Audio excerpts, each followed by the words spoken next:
الحمد للہ رب العالمین والصلاة والسلام علی رسولہ الکریم نبینا محمد وعلی آلہ واصحابہ اجمعین اما بعد۔ محترم حضرات اور پردہ نشین خواتین اسلام، ہم نے دیکھا کہ کس طرح بعض مسلمان جانے انجانے میں نیک لوگوں کو، اولیاء قسم کے لوگوں کو، متقی اور پرہیزگار لوگوں کو نہ جانے انجانے میں اللہ تبارک و تعالیٰ کا شریک بنا دیتے ہیں۔ ابتدا اور شروعات یوں ہوتی ہے کہ ہم ان کی عبادت نہیں کرتے، ہم ان نیک لوگوں کی عبادت نہیں کرتے، ہم تو بس اپنی دعائیں ان کے سامنے پیش کرتے ہیں تاکہ یہ مقرب بندے جن کو اللہ تبارک و تعالیٰ کی نزدیکی، اللہ تبارک و تعالیٰ کی قربت حاصل ہے، یہ ہماری دعاؤں کو لے جا کر اللہ تک پہنچائیں گے۔ اس طرح کہتے تو ہیں لیکن اس سے آگے بڑھ کر وہ انہی لوگوں کی عبادت کرنا شروع کر دیتے ہیں۔ ہم سب کو پتہ ہے کہ کیسے نیک لوگوں کے قبروں کے آگے لوگ سجدے میں گر جاتے ہیں، جو کہ سجدہ اللہ کا حق ہے، کیسے ان قبروں کا طواف کرتے ہیں، ارد گرد گھومتے ہیں، جو کہ صرف اللہ کے گھر کا حق ہے۔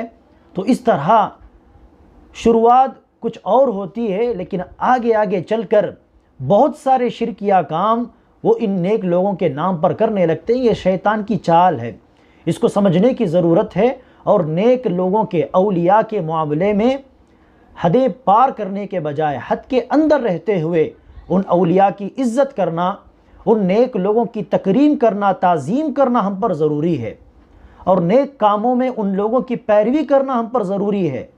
لیکن غلو کرتے ہوئے ان کے معاملے میں حد سے زیادہ تعریف کرنا، حد سے زیادہ ان کے بارے میں تعظیم کرتے ہوئے اللہ تبارک و تعالیٰ کے مرتبے میں انہیں لا کر کھڑا کر دینا، یہ تو یقیناً گمراہی ہے۔ اللہ کے رسول صلی اللہ علیہ وسلم نے کہا، دیکھو تم سے پہلے جو لوگ تھے، یہود و نصارہ، دین کے معاملے میں انہوں نے غلو کیا، حد سے آگے بڑھے، ہر چیز میں غلو کیا تو گمراہ ہوئے، برباد ہوئے۔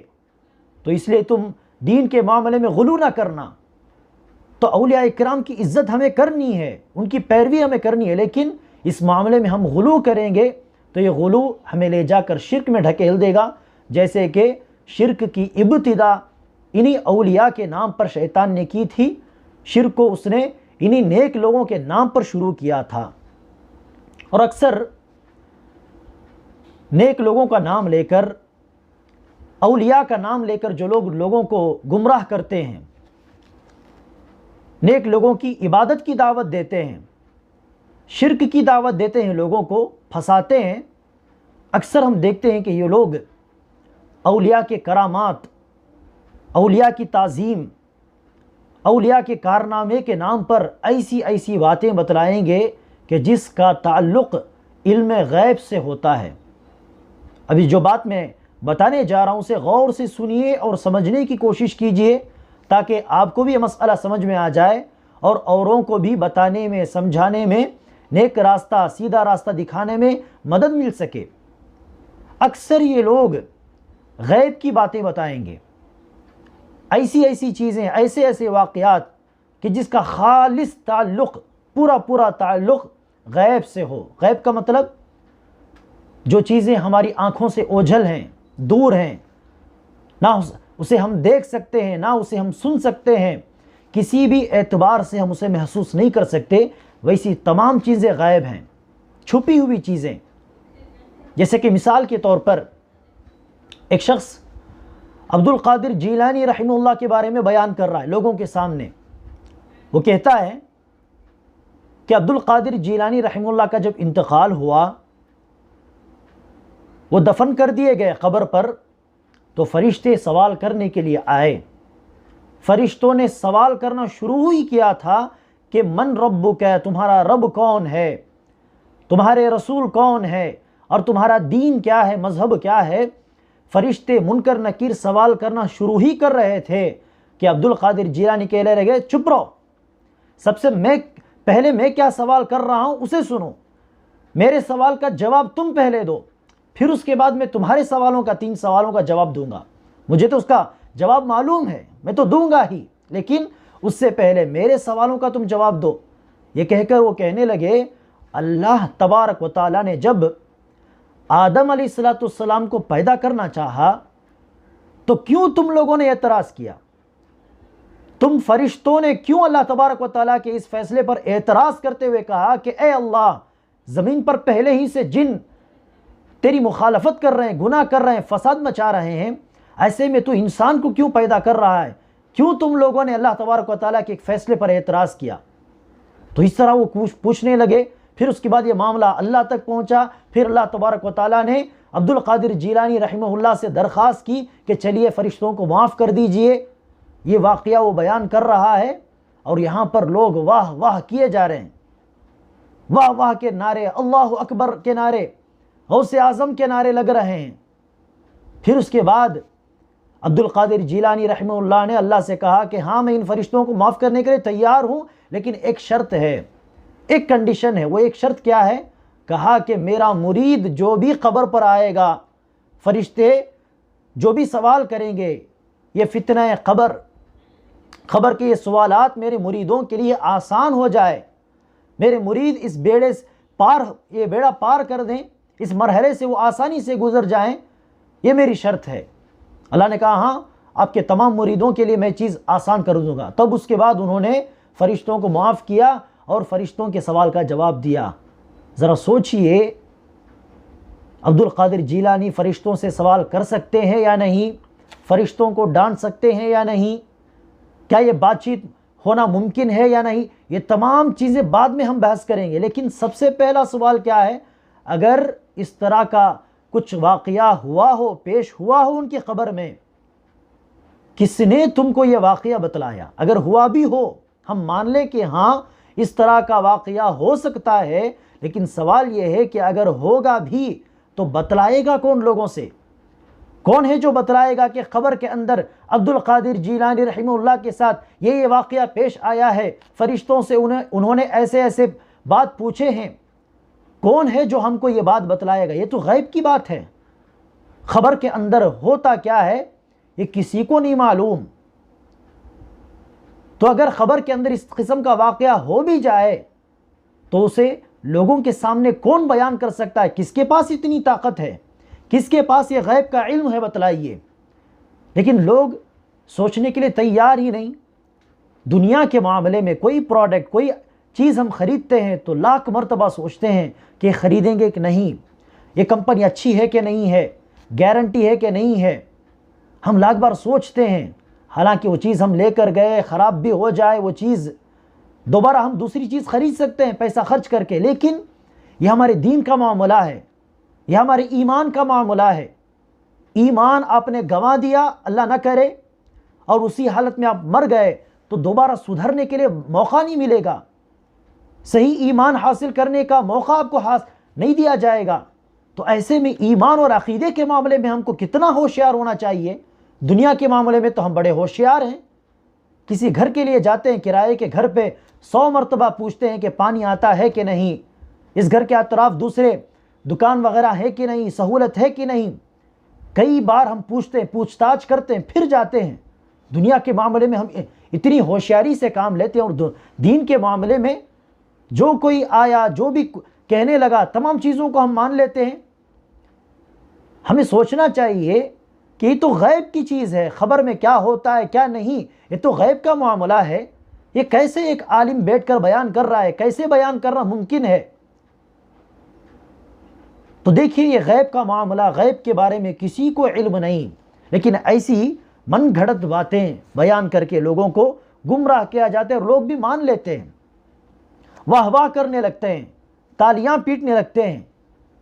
اگر ہم ایک ہی سوال پوچھ لیا کہ یہ خبر کا جو واقعہ ہوا ہے عبد القادر جیلانی کے ساتھ، یہ واقعہ کس نے بیان کیا، تو وہیں سے گویا کہ ان کی بولتی بند ہو جائے گی، وہ صحیح جواب دے نہیں سکتے، کیونکہ جواب ہے نہیں، یہ تو سراسر دھوکہ ہے۔ تو ہمیں اس معاملے میں ہوشیار ہونا چاہیے۔ بخاری شریف کی حدیث نمبر 213 میں اللہ کے رسول صلی اللہ علیہ وسلم 2 قبروں پر سے گزرے، تو اللہ کے رسول صلی اللہ علیہ وسلم نے صحابہ کرام سے ارشاد فرمایا کہ ان دونوں قبروں میں عذاب ہو رہا ہے، ان دونوں قبروں میں عذاب ہو رہا ہے۔ ایک بندہ تھا جو طہارت کے معاملے میں بے احتیاطی برتتا تھا، پیشاب کرتا، پیشاب کے چھینٹے اس پر اڑتے، لیکن پرواہ نہیں کرتا، لاپرواہ تھا، اس لیے عذاب ہو رہا ہے۔ دوسرا شخص چغل خوری کیا کرتا تھا، لوگوں کے درمیان لڑائی جھگڑے پیدا کیا کرتا تھا، اس لیے دونوں پر عذاب ہو رہا ہے قبروں کے اندر۔ اب دیکھیے اللہ کے رسول صلی اللہ علیہ وسلم نے قبر کے اندر کی بات بتلائی تو کیسے بتلائی؟ کیونکہ اللہ کے رسول کو وحی آتی تھی۔ اللہ تبارک و تعالیٰ نے اللہ کے رسول کو بتلایا کہ اے نبی، ان دونوں قبروں میں عذاب ہو رہا ہے، چنانچہ صحابہ کرام کو نصیحت کرتے ہوئے بتلا دیجئے کہ عذاب کی وجہ کیا ہے۔ چنانچہ تم چغل خوری نہ کرو، پیشاب کرو، پاخانہ کرو تو احتیاط سے کرو، طہارت کے معاملے میں ہوشیار رہو، ناپاکی کے معاملے میں۔ اس طرح نصیحت کرنے کے لیے اللہ کے رسول کو یہ معاملہ کس نے بتایا؟ اللہ تبارک و تعالیٰ نے بتایا وحی کے ذریعے۔ اب دوسرے لوگ عبد القادر جیلانی کے ساتھ خبر میں ایسے ہوا ویسے ہوا کوئی بیان کرے تو ہمارا سوال یہی ہے، کیا اس آدمی کے اوپر اللہ کی وحی آتی ہے؟ ہرگز نہیں۔ اگر وحی نہیں آتی تو خبر کے اندر کا معاملہ کیسے اس آدمی نے بیان کیا؟ تو ذرا سوچ کر سمجھ کر ایمان کے معاملے میں ہر قدم اٹھانا چاہیے۔ محترم حضرات، اسی سے جڑی ہوئی ایک بات آج میں بیان کر دینا چاہتا ہوں کہ ہم نے شرک کے معاملے میں دو چار باتیں دیکھی ہیں کہ کیسے چند لوگ اللہ تبارک و تعالیٰ کے ساتھ جانے انجانے میں نیک لوگوں کو، اولیاء کو اللہ کا شریک بنا دیتے ہیں اور اولیاء کی عبادت کرنے لگتے ہیں۔ تو اسی طرح شرک کی ایک اور قسم یہ ہے جو آج کے کئی لوگ کرتے ہیں، وہ کیا ہے؟ فال نکالنے والوں کے پاس جا کے کل کے بارے میں، فیوچر کے بارے میں پوچھنا، نامراز بتانے والے، فال نکالنے والے، کاہن، ایسے جتنے بھی لوگ ہیں ان کے پاس جا کے پوچھنا کہ مجھے کام ملے گا کہ نہیں، میری فلاں سے شادی ہونے والی ہے، یہ رشتہ کیسے رہے گا، کیا ہم کو بچے ہوں گے؟ اس قسم کی فیوچر کے بارے میں، مستقبل کے بارے میں سوالات کرنا، ان کاہنوں کے پاس جا کر، نامراز بتانے والوں کے پاس جا کر، فال نکالنے والوں کے پاس جا کر، تو یہ شرک ہے، اللہ تبارک و تعالیٰ کے ساتھ شرک کرنے کا معاملہ ہے۔ کیونکہ غیب کا جاننے والا صرف اور صرف اللہ تبارک و تعالیٰ ہے، ایسے میں کسی انسان کے بارے میں یہ عقیدہ رکھنا، یہ گمان اور ایمان رکھنا کہ یہ بھی غیب جانتا ہے، کل کیا ہونے والا ہے، کل کس کے ساتھ کیا ہوگا، وہ کتنا کمائے گا، اس کو بچے ہوں گے کہ نہیں، یہ تمام چیزیں یہ جانتا ہے، یہ بتا سکتا ہے۔ اگر ہم یہ عقیدہ رکھیں تو گویا کہ ہم نے اللہ کے ساتھ اس آدمی کو شریک کر دیا، کیونکہ غیب کا علم تو صرف اور صرف اللہ تبارک و تعالیٰ کو ہے۔ اسی لیے اللہ کے رسول صلی اللہ علیہ وسلم نے ارشاد فرمایا، من اتا عرافا او کاہنا لم تقبل له صلاة 40 یوما، کہ جو کوئی فال نکالنے والوں کے پاس، نامراز بتانے والوں کے پاس، کاہن کے پاس جائے گا اور اس سے پوچھے گا کچھ کہ یہ بتاؤ وہ بتاؤ، تو اللہ کے رسول نے کہا اس کی 40 دن کی نمازیں قبول نہیں ہوں گی، 40 دن کی نمازیں اس کی برباد۔ مسلم شریف کی حدیث نمبر 2230۔ اور اسی طرح ایک اور حدیث میں اللہ کے رسول نے ارشاد فرمایا کہ من اتا کاہنا فصدقه بما يقول فقد كذب بما انزل على محمد، کہ جو کوئی کسی کاہن کے پاس آ کے کل کے بارے میں، فیوچر کے بارے میں پوچھے، مستقبل کے بارے میں، اور جو کچھ اس کاہن نے کہا اس کی وہ تصدیق کرتا ہو، اسے سچ مانتا ہو، بھروسہ رکھتا ہو اس پر، تو اللہ کے رسول نے کہا محمد پر جو دین اترا ہے، جو قرآن اترا ہے، اس دین کا اس بندے نے انکار کر دیا۔ محمد پر جو قرآن اترا ہے اس قرآن کا اس نے انکار کر دیا، وہ ایمان سے باہر نکل گیا، وہ کافر بن گیا۔ یہ ابو داود کی 3904ویں حدیث ہے۔ تو اس سے پتہ چلا کہ کاہنوں کے پاس، نامراز بتانے والے یا فال نکالنے والے، ان کے پاس جانے سے، صرف جانے سے آپ اس کی بات کو سچ مانیں گے یا نہیں دوسری بات، لیکن صرف جا کر پوچھنے سے 40 دن کی نمازیں برباد۔ نماز تو ہمیں پڑھنا ہے، واجب ہے، نماز تو ہمیں پڑھنا ہی ہے، لیکن پڑھنے سے ثواب نہیں ملے گا، قبول نہیں ہوگی وہ نمازیں۔ اور اگر جو بھی وہ بات بتلاتا ہے وہ کاہن، وہ فال نکالنے والا، اگر اس بات پر ہم کو یقین بھی ہو جائے، ہم یہ سمجھ بیٹھیں کہ وہ جو بھی کہتا ہے وہ سچ ہے، ویسے ہی ہونے والا ہے، اگر اس طرح کا ہمارا عقیدہ ہو تو اللہ ہمیں بچائے، محفوظ رکھے، ہم نے اللہ کے رسول کے دین کا انکار کر دیا، اسلام کا انکار کر دیا، قرآن کا انکار کر دیا، محمد صلی اللہ علیہ وسلم کا ہم نے انکار کر دیا۔ تو کتنا سنگین معاملہ ہے۔ لیکن آج دیکھتے ہیں کہ کئی لوگ مسلمان بھی جا کے گلیوں میں بیٹھ جاتے ہیں، وہ لوگ جو ہاتھ کی لکیریں دیکھ کر مستقبل فیوچر بتانے کا دعویٰ کرتے ہیں، جھوٹ بولتے ہیں، ان لوگوں کے پاس عورتیں جا کر بیٹھتی ہیں، پوچھتی ہیں، نام راز کے نام پر بعض مسلمان بھی فال نکالتے ہیں، ان لوگوں کے پاس جا کے کل کے بارے میں دریافت کرتے ہیں۔ یہ کیسا ہمارا ایمان ہے؟ کل کیا ہونے والا ہے، کل کی چھوڑیے، اگلے سیکنڈ کیا ہونے والا ہے، یہ صرف اللہ تبارک و تعالیٰ کو معلوم ہے۔ اس معاملے میں اللہ کا کوئی شریک نہیں۔ اگر کسی انسان کو کل کی خبر ہوتی کہ کل کیا ہونے والا ہے، اگر کسی انسان کو اس بات کی خبر ہوتی تو وہ اللہ کے رسول صلی اللہ علیہ وسلم کو ہوتی، کیونکہ انسانوں میں، اللہ کی مخلوق میں سب سے بہترین مخلوق، سب سے افضل ترین انسان محمد صلی اللہ علیہ وسلم ہے۔ اگر علم غیب کسی انسان کو حاصل ہوتا تو وہ اللہ کے رسول صلی اللہ علیہ وسلم کو، لیکن خود اللہ کے رسول کو علم غیب نہیں تھا، گرچہ کہ اس معاملے میں بھی بعض مسلمان اللہ کے رسول کو اللہ کا شریک بنا دیتے ہیں، کہتے ہیں کہ اللہ کے رسول کو علم غیب تھا، اللہ کے رسول غیب جانتے تھے۔ اب میری بات آپ نہ مانیے، کسی اور عالم کی بات بھی نہ مانیے، بلکہ آپ قرآن و حدیث میں دیکھیے، قرآن و حدیث میں اس بات کے بارے میں کیا دلیلیں ہم کو ملتی ہیں۔ اللہ تبارک و تعالیٰ نے سورہ نمل کی آیت نمبر 60 پر 5 میں ارشاد فرمایا، لا يعلم من في السماوات والارض الغیب الا اللہ، کہ آسمان و زمین میں جو بھی لوگ ہیں، جتنے بھی ہیں، ان کو غیب کا علم نہیں ہے سوائے اللہ تبارک و تعالیٰ کو۔ آسمان و زمین میں جو بھی مخلوق ہے، کسی کو غیب کا علم حاصل نہیں، غیب کا علم تو صرف اور صرف اللہ تبارک و تعالیٰ کو ہے۔ کتنے کھلے الفاظ میں اللہ بیان کر رہا ہے۔ اسی طرح سورہ انعام کی آیت نمبر 50 پر 9 اٹھا کر دیکھ لیجئے، اللہ نے ارشاد فرمایا، وَعِندَهُ مَفَاتِحُ الْغَيْبِ لَا يَعْلَمُهَا إِلَّا هُ، غیب کی چابیاں، غیب کی کنجیاں صرف اللہ تبارک و تعالیٰ کے پاس ہیں، لا يَعْلَمُهَا إِلَّا هُ، اور غیب کی باتیں صرف اللہ تبارک و تعالیٰ جانتا ہے۔ اللہ نے تو اللہ کے رسول صلی اللہ علیہ وسلم سے کہا کہ اے نبی، آپ کھلم کھلا لوگوں سے کہہ دیجئے، لوگوں کو بتلا دیجئے کہ میں نہیں کہتا کہ میں غیب جانتا ہوں، لا اعلم الغیب، مجھے غیب کا علم نہیں ہے، اور نہ ہی میرے پاس زمین کے خزانے ہیں، اور نہ ہی میں یہ کہوں گا کہ میں فرشتہ ہوں، نہ میں فرشتہ ہوں، نہ مجھے غیب کا علم ہے، اور نہ ہی میرے ہاتھ میں زمین کے خزانے ہیں۔ اللہ تبارک و تعالیٰ نے کھلم کھلا اللہ کے رسول سے کہنے کا حکم دیا سورہ انعام کی آیت نمبر 50 میں۔ اب دیکھیے، اللہ کے رسول صلی اللہ علیہ وسلم کو غیب کا علم نہیں تھا تو کسی اور کو کیسے ہو سکتا ہے؟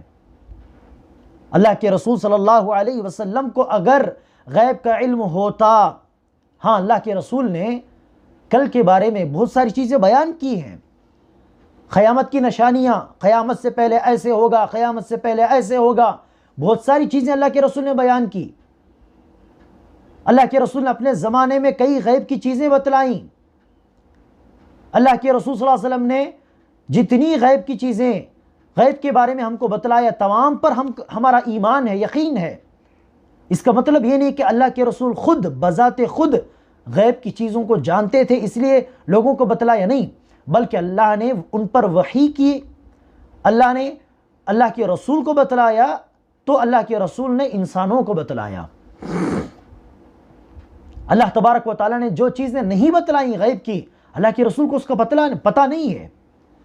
جس طرح آج ہم احادیث کی روشنی میں، قرآن اور حدیثوں کی روشنی میں یہ بتلا سکتے ہیں کہ کل قیامت سے پہلے دجال آئے گا، دجال ابھی آیا نہیں ہے، کل قیامت سے پہلے وہ آئے گا، یاجوج ماجوج قیامت سے پہلے آئیں گے، ابھی آئے نہیں ہیں، نہ میں نے دیکھا ہے نہ آپ نے، لیکن حدیثوں کی روشنی میں ہم بتا سکتے ہیں کہ دجال یاجوج ماجوج کل قیامت سے پہلے آئیں گے، تو اس کا مطلب یہ ہوگا کہ میں غیب کا علم جانتا ہوں، آپ غیب جانتے ہیں؟ نہیں، ہم نے تو حدیث میں دیکھ کر بتلایا تھا۔ تو اسی طرح اللہ کے رسول نے اللہ تبارک و تعالیٰ کی وحی کی بنیاد پر بتلایا۔ اللہ کے رسول کو غیب کا علم نہیں تھا، اللہ نے بتلایا تو اللہ کے رسول نے دوسروں کو بتلایا۔ اسی لیے ہم دیکھتے ہیں کہ جو باتیں اللہ تبارک و تعالیٰ نے رسول کو نہیں بتلایا وحی کے ذریعے، اللہ کے رسول نہیں جانتے تھے۔ غیب کا علم اگر اللہ کے رسول کو ہوتا تو ہر غیب کا علم، تمام چیزوں کا علم ہونا چاہیے تھا۔ اللہ تبارک و تعالیٰ نے جو باتیں اللہ کے رسول کو نہیں بتلائیں، اللہ کے رسول نہیں جانتے تھے۔ تو اس سے پتہ چلا کہ اللہ کے رسول کو غیب کا علم نہیں تھا، اللہ نے جو بتلایا وہی اللہ کے رسول دوسروں کو بتلا سکتے تھے۔ اسی لیے ہم دیکھتے ہیں کہ اللہ کے رسول صلی اللہ علیہ وسلم کے پاس جبریل علیہ السلام آ کر سوال کرتے ہیں کہ قیامت کب آئے گی، قیامت کا دن کب ہے؟ تو اللہ کے رسول نے کہا جیسے آپ کو نہیں معلوم مجھے بھی نہیں معلوم۔ مسلم شریف کی سب سے پہلی حدیث ہے کتاب الایمان میں۔ تو اللہ کے رسول صلی اللہ علیہ وسلم نے جواب دیا کہ جس طرح آپ کو نہیں معلوم کہ قیامت کب آئے گی، مجھے بھی نہیں معلوم۔ نہ فرشتوں کے سردار کو غیب کا علم ہے، نہ نبیوں کے سردار کو، انسانوں کے سردار کو غیب کا علم ہے۔ اگر اللہ کے رسول کو غیب کا علم ہوتا تو یہ جواب نہ ہوتا، بلکہ اللہ کے رسول کو کہنا چاہیے تھا اللہ نے مجھے منع کیا ہے بتانے سے، میں جانتا ہوں لیکن بتانے سے منع کیا ہے۔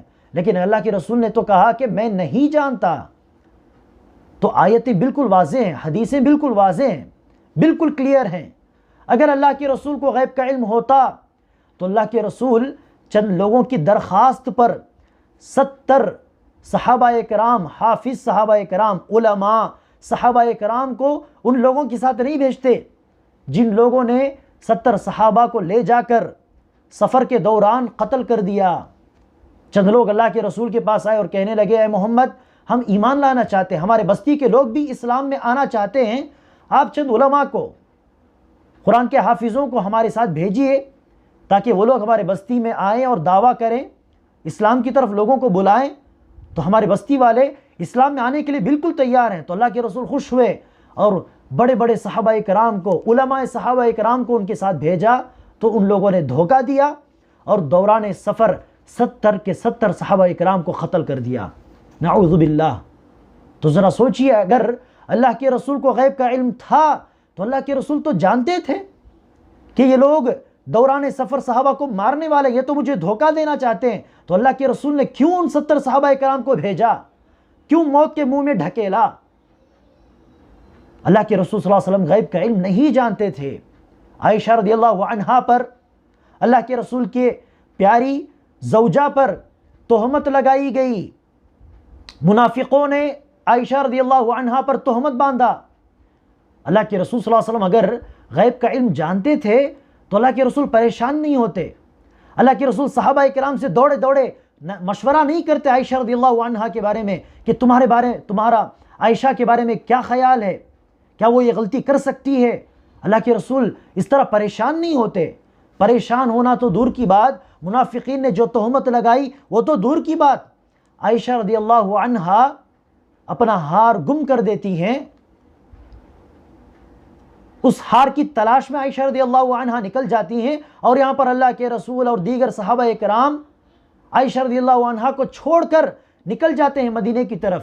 اگر اللہ کے رسول کو غیب کا علم ہوتا تو عائشہ رضی اللہ عنہا کو چھوڑ کر اللہ کے رسول قافلے کے ساتھ نہیں نکلتے، بلکہ بغیر دیکھے اللہ کے رسول کہہ دیتے کہ عائشہ ابھی وہاں پر گئی ہے، عائشہ رضی اللہ عنہا ہار تلاش کرنے کے لیے ابھی جا چکی ہے، وہ آ جائیں گے تو ہم جائیں گے۔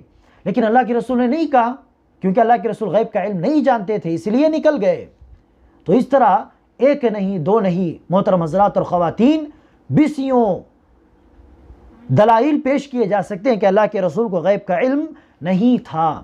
لیکن آج ایسی بہت ساری باتیں لوگ بیان کرتے ہیں، لوگوں کو دھوکہ دیتے ہیں کہ جس کی تمام باتوں کی بنیاد غیب کے علم پر ہے، لیکن یہ لوگ بس بیان کیے جاتے ہیں اور لوگ بھی واہ واہ کیے جاتے ہیں۔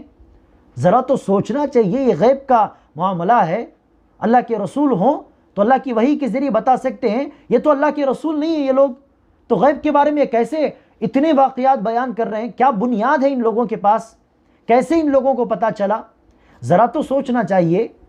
اتنی بات یاد رکھیے، جو بھی غیب کی باتوں کے بارے میں لوگوں کے سامنے یہ واقعات، من گھڑت واقعات بیان کرتا ہے، یاد رکھیں ان لوگوں کی باتوں پر بھروسہ کرنا دور کی بات، پیروی کرنا تو دور کی بات ہے، بھروسہ بھی نہ کریں ان لوگوں کی باتوں پر، اور جان لیں کہ ایسے لوگ یا تو وہ جھوٹ کہنے والے ہیں، یا لوگوں کو فتنے میں ڈالنے والے ہیں، یا ہے کہ ان لوگوں کا شیطانوں سے، جنوں سے کچھ تعلق ہے، یا ہے کہ وہ جھوٹ بھی بولتے ہیں، وہ لوگوں کو فتنے میں بھی ڈالنا چاہتے ہیں اور ان کا تعلق شیطانوں سے بھی ہے۔